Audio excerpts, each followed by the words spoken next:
ಗೆಳೆಯರೆ, ನನ್ನಿಂದ ಇವಾಗ ನೀವು ನೋಡ್ತಿದ್ದೀರಲ್ಲ, ಇದು ಸಿಮ್ರನ್ಗಢದ ಒಂದು ಅರಮನೆಯ ಒಂದು ಉಳಿದ ಅವಶೇಷ.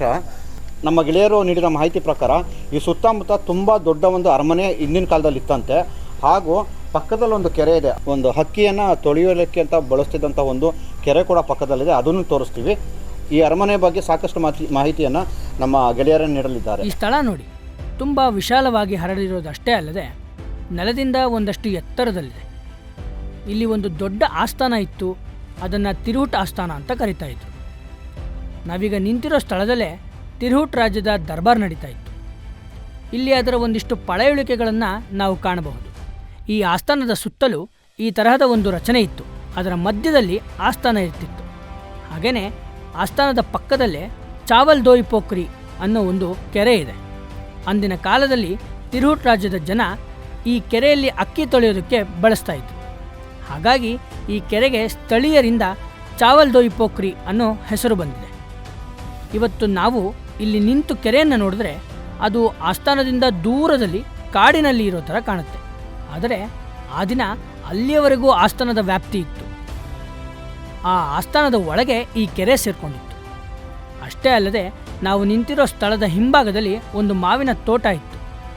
ಅಲ್ಲಿರೋ ಮಾವಿನ ಮರಗಳ ಕೆಳಗೆ ರಾಜಾರಾಣಿಯ ಅಂತಃಪುರ ಹೂತು ಹೋಗಿದೆ ಅಂತ ಹೇಳಲಾಗುತ್ತೆ. ನೇಪಾಳದ ಜಿಯೋಗ್ರಾಫಿಕಲ್ ಡಿಪಾರ್ಟ್ಮೆಂಟ್ ಹಾಗೆಯೇ ಬ್ರಿಟನ್ನಿನ ಡುರಮ್ ಯೂನಿವರ್ಸಿಟಿಯವರು ಕೈಗೊಂಡಿರೋ ಸರ್ವೆಯಲ್ಲಿ ಈ ವಿಷಯ ತಿಳಿದು ಬಂದಿದೆ.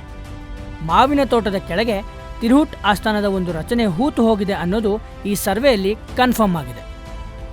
ನಮ್ಮ ಗೆಳೆಯರು ಹೇಳಿದಾಗೆ ಈ ಒಂದು ನಾವು ನಿಂತಿರುವ ಒಂದು ಸ್ಥಳ ಏನಿದೆ, ಇವತ್ತು ಆ್ಯಕ್ಚುಲಿ ಭೂಮಟ್ಟದಿಂದ ಸ್ವಲ್ಪ ಮೇಲಕ್ಕೆ ಬಂದಿದೆಯಂತೆ. ಯಾಕೆಂದರೆ ಇಲ್ಲಿ ಅಗದ್ರೆ ಈಗಲೂ ಸಾಕಷ್ಟು ಪಳೆಯುಳಿಕೆಗಳು ಸಿಗ್ಬೋದು ಅಂತ ಕೂಡ ಹೇಳ್ತಿದ್ದಾರೆ. ಇನ್ನು ನಮ್ಮ ಹಿಂದೆ ಇರುವಂಥ ಈ ಒಂದು ಅರಮನೆಯ ಒಂದು ಅವಶೇಷದಲ್ಲಿ ಮತ್ತೇನಿದೆ ಅಂತ ನೋಡೋಣ ಬನ್ನಿ. ನಾಣ್ಯದೇವ ಈ ನಾಡನ್ನು ಆಳುವಾಗ ಈ ಪೆಟ್ಟಿಗೆ ಯಾವ ರೂಪದಲ್ಲಿತ್ತೋ ಇವತ್ತಿಗೂ ಸಹ ಅದೇ ರೂಪದಲ್ಲಿದೆ. ಆ ಕಾಲದಲ್ಲಿ ಈ ಪೆಟ್ಟಿಗೆಯಲ್ಲಿ ಅರಮನೆಯ ಹಲವಾರು ಬೆಲೆ ಬಾಳುವ ವಸ್ತುಗಳನ್ನು ಕೂಡಿಡುತ್ತಿದ್ದರು.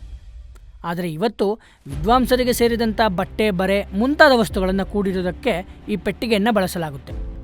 ಆ ಕಾಲದಲ್ಲಿ ಆಡಳಿತ ದಾಖಲೆಗಳು ಮತ್ತಿತರ ವಸ್ತುಗಳನ್ನು ಈ ಪೆಟ್ಟಿಗೆಯಲ್ಲಿ ಇಡಲಾಗ್ತಿತ್ತು. ಕಲ್ಯಾಣ ಚಾಲುಕ್ಯರ ಮತ್ತು ಹೊಯ್ಸಳರ ದೇಗುಲಗಳ ಹೊರಭಿತ್ತಿನಲ್ಲಿ ಕಂಬಗಳ ಮತ್ತು ಶಿಖರಗಳ ಒಂದು ರಚನೆಯನ್ನು ಸಾಕಷ್ಟು ನಾವು ನೋಡಿರ್ತೀವಿ. ಇಲ್ಲಿ ಕೂಡ ಅದೇ ರೀತಿಯ ಒಂದು ಶಿಖರಗಳ ಒಂದು ಮಾದರಿಯನ್ನು ಕೂಡ ನಾವಿಲ್ಲಿ ನೋಡ್ಬೋದು. ಇಲ್ಲೇ ಸ್ಥಳೀಯವಾಗಿ ಎಲ್ಲೋ ಬಿದ್ದಿದ್ದಂತಹ ಒಂದು ಕಲ್ಲನ್ನು ಮುಂದಿನ ದಿನಗಳಲ್ಲಿ ಇಲ್ಲಿ ತಗೊಂಬಂದು ಈ ಒಂದು ಇದಕ್ಕೆ ಸೇರಿಸಿರೋದು ಕೂಡ ನಮಗಿಲ್ಲಿ ಕಾಣಿಸ್ತಾ ಇದೆ. ನೀವಿಲ್ಲಿ ನೋಡ್ಬೋದು, ಇದು ನಾಗರ ಮಾದರಿಯ ಶಿಖರದ ಬೇರೆ ಬೇರೆ ಶೈಲಿಗಳನ್ನು ಕೂಡ ಇಲ್ಲಿ ಇವರು ಅಳವಡಿಸ್ಕೊಂಡಿದ್ರು ಹಿಂದಿನ ಕಾಲದಲ್ಲಿ ಅಂತ ಇಲ್ಲಿ ನಮಗೆ ಮಾಹಿತಿ ಗೊತ್ತಾಗ್ತಿದೆ. ಕನ್ನಡ ನಾಡು, ನುಡಿ, ಕನ್ನಡಿಗರ ಭವ್ಯ ಇತಿಹಾಸ, ಸಂಸ್ಕೃತಿ, ವಾಸ್ತುಶೈಲಿ ಮುಂತಾದ ವಿಷಯಗಳನ್ನು ವಿಡಿಯೋಗಳ ಮೂಲಕ ದಾಖಲಿಸುವ ನಮ್ಮ ಪ್ರಯತ್ನಕ್ಕೆ ನೆರವಾಗಿ